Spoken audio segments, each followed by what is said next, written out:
Recent டைம்ல எனக்கு மட்டன்ல ஒரு ரெசிபி ரொம்ப பிடிச்சிருந்தது. இது 1 ஹவர்ல ஸ்லோ குக் பண்ணி தான் இந்த ரெசிபிய நான் பண்ணேன். இது மட்டன் ரோகன் ஜோஷ். பேர் கொஞ்சம் டிஃப்ரெண்ட்டா இருக்கும். இது மோஸ்ட்லி நெறைய ரெஸ்டாரண்ட்ல கிடைக்கும். இந்த ரெஸ்டாரண்ட்ல கிடைக்கிற மாதிரியே நம்ம வீட்ல இந்த மட்டன் ரோகன் ஜோஷ் பண்ணலாமா?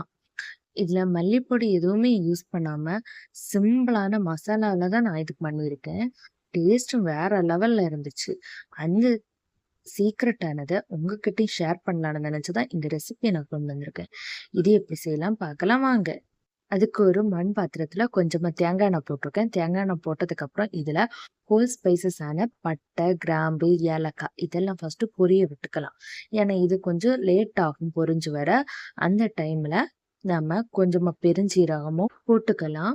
போட்டதுக்கப்புறம் இது லைட்டா ஒரு கலர் கலர்னா போதும்.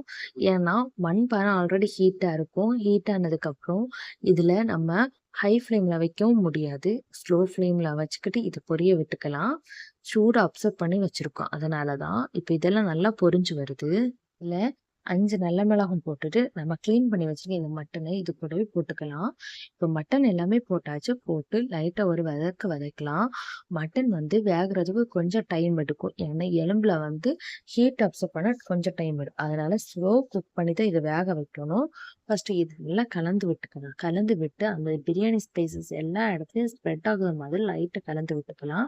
கலந்து விட்டதுக்கப்புறம் இதுல கொஞ்சமா மஞ்சள் பொடி போட்டுக்கலாம். மஞ்சள் பொடி போட்டதுக்கப்புறம் நல்லா மிக்ஸ் பண்ணிக்கோங்க.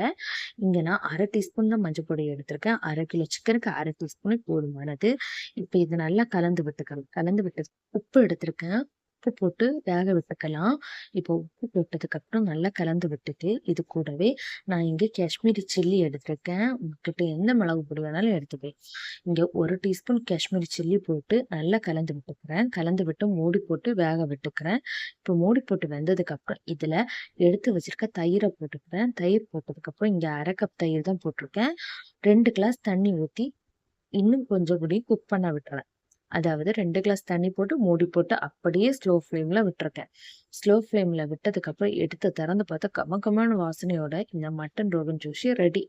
ரொம்ப கிரீமியாட்டு, ஜூஸியாட்டு எப்படி வந்திருக்குன்னு பாருங்க. இப்ப ரெஸ்டாரண்ட் ஸ்டைல்ல இந்த மட்டன் ரோகன் ஜோஷ் ரெடி. இதே போல நீங்களும் ட்ரை பண்ணி பார்த்துட்டு எப்படி வந்திருக்குன்னு கமெண்ட் பாக்ஸ்ல கமெண்ட் பண்ணுங்க. இது போல நல்ல ரெசிபி வேணா நம்ம டிக்டோ ஸ்பைசி சமையல் சேனலை சப்ஸ்கிரைப் பண்ணிக்கிட்டு ஃபாலோ பண்ணுங்க. அப்பதான் நான் போடுற வீடியோ உங்களுக்கு தெரிய வரும்.